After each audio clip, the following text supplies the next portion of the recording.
is the Marketing Mindshift podcast with Stephen Newland.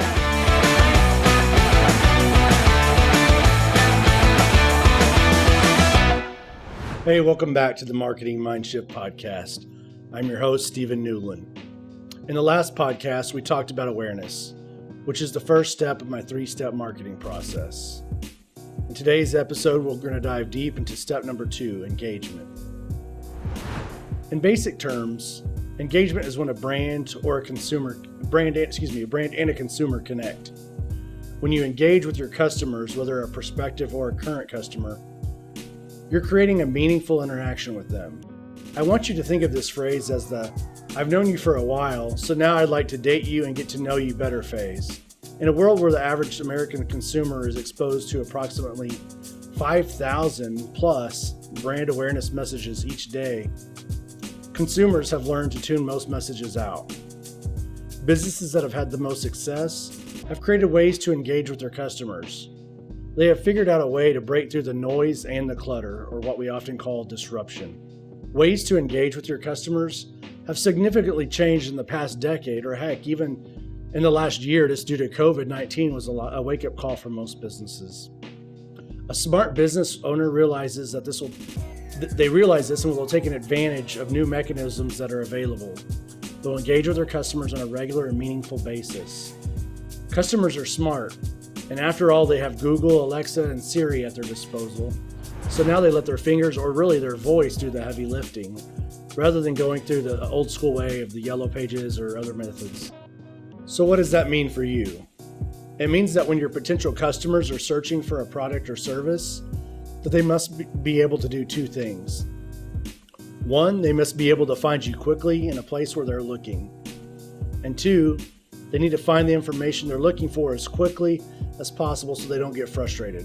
So if your website isn't on the first page of Google, or it doesn't pull up when somebody asks Alexa or Siri, not only do you need to resolve that, but you also better make sure that your website is modern and easy to understand. If they have to find you a slower way or dig for information, or there are just more obstacles to doing business with you, then they're probably not going to. So that's the goal of the holistic strategic marketer, to remove as many obstacles as possible to doing business with your organization. Providing helpful information not only engages your prospects, but it also educates them. People like to feel the way that they're making a wise decision and that they understand what problem they are purchasing a solution to.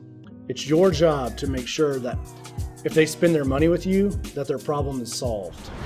Keith Ferrazzi, author of the New York Times bestselling book, Never Eat Alone, says, "We've been in the information age since the 70s and 80s, and now we're in the relationship age." Considered one of the most connected individuals on the planet, Ferrazzi describes the relationship age as one with emotion, empathy, and cooperation that are critical success traits and where technology and human interaction intersect. Trust, conversation, and collaboration are paramount. Everything you can do as a business to ensure that your customers trust you is a way to increase the level of engagement you have with them. The buyer always has choices about with whom to spend their money. It should go without saying that they would prefer to do business with someone they know and like and trust.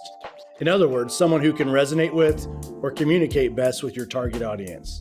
Greg Ippolito, an award-winning creative director, says that the key point of differentiation between engagement marketing and other forms of marketing is that the former is anchored by a philosophy rather than a focus on specific marketing tools. The philosophy he is referring to is as simple as it is effective, and it's simply this: customers prefer to be engaged in the sales process when they want, and by the channel they prefer. Take for an example shoe shopping. Zappos has made a huge name for itself as the place to shop for shoes, if you're inclined to shop for shoes online at least. However, if you're one of those people who prefer to try on a shoe before you make a purchase, then Zappos might not be in your browsing history. That also means that those type of shoe shoppers won't be able to shop for shoes at 1 a.m, but that's their choice. Traditional marketing is often seen as intrusive and disruptive, like when a salesperson approaches you in a store, says hello, and asks if you're looking for anything in particular. While a few people might continue the conversation with that sales rep, most of us are going to feel a sense of annoyance and will simply mumble something like, I'm just looking so we can end the conversation. Engagement marketing takes the same retail setting and makes it eminently more useful. To engage a customer, the sales rep will hang back and engage with the customer only and if they express need for their help. Maybe through body language or your actions in the store, a good sales rep will either be able to intuitively sense when you need help or they'll respond when you have specifically requested assistance. That's the time to engage with the customer, for it's at that precise moment that they need questions answered or have concerns they want to express to aid in their purchasing decision. We've mentioned Starbucks in previous episodes of the podcast and also in my book, but they fit this example as well. Starbucks is one of those classic companies that has done an excellent job with engaging with their customers. Do they sell the world's best cup of coffee? Most people would say no. Do they offer the least expensive coffee? Of course not. Then what explains their phenomenal success? Engagement. They provide an assortment of ways for their customers to engage with their brand. They provide reliable customer service in an enticing environment where people can work that's not at the office or at home, and where they can relax, enjoy a cup of coffee with friends or coworkers, and experience an exciting, relaxing environment. They also made their employees partners with the business by offering them stock options. So strong is their ability to engage with their customers that it's part of their mission statement: to inspire and nurture the human spirit, one person, one cup, and one neighborhood at a time. The bottom line, people buy Starbucks coffee for a variety of reasons, but mostly because of its perceived value. Starbucks made coffee different. Starbucks made coffee cool. Most important of all, Starbucks created raving fans. Even though they may be late to their gate at the airport, people are still willing to stand in a line just to get their Starbucks coffee. That is engagement, and that is perceived value. The better that you can position your brand by creating experiences that engage customers, the more customers you'll have. Prospects still might do some comparison shopping, but if you've done a good job of simplifying your message and engaging your customer with that message, the greater the chance that you'll have of winning their business. As I've often told my clients, if your competitor does a better job of communicating, they'll smoke you in the marketplace. Before I close out this podcast, I want to mention just one other thing that's critically important to engagement. Don't be all things to all people. No pun intended, but getting engaged with a customer is a bit like dating. When you were single, did you date anyone and everyone? Most of us did not.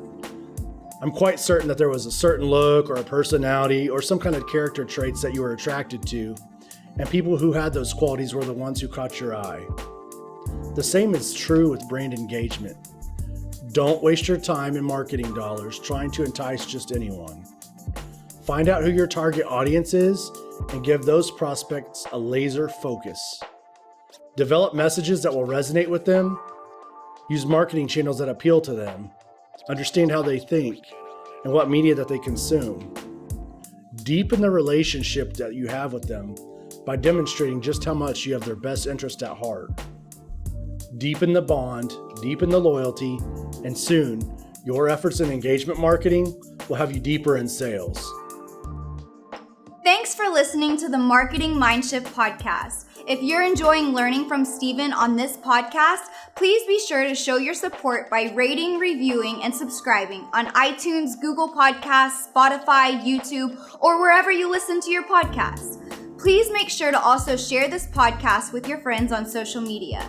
If you're looking for more resources to help take your business growth skills to the next level, or for a copy of Steven's book, you can find that at getstevensbook.com. Thanks again for tuning into the Marketing Mindshift podcast with Steven Newland. Order your copy of the Marketing Mindshift at getstevensbook.com and follow us on social media at Synergy Creative and at Steven Newland.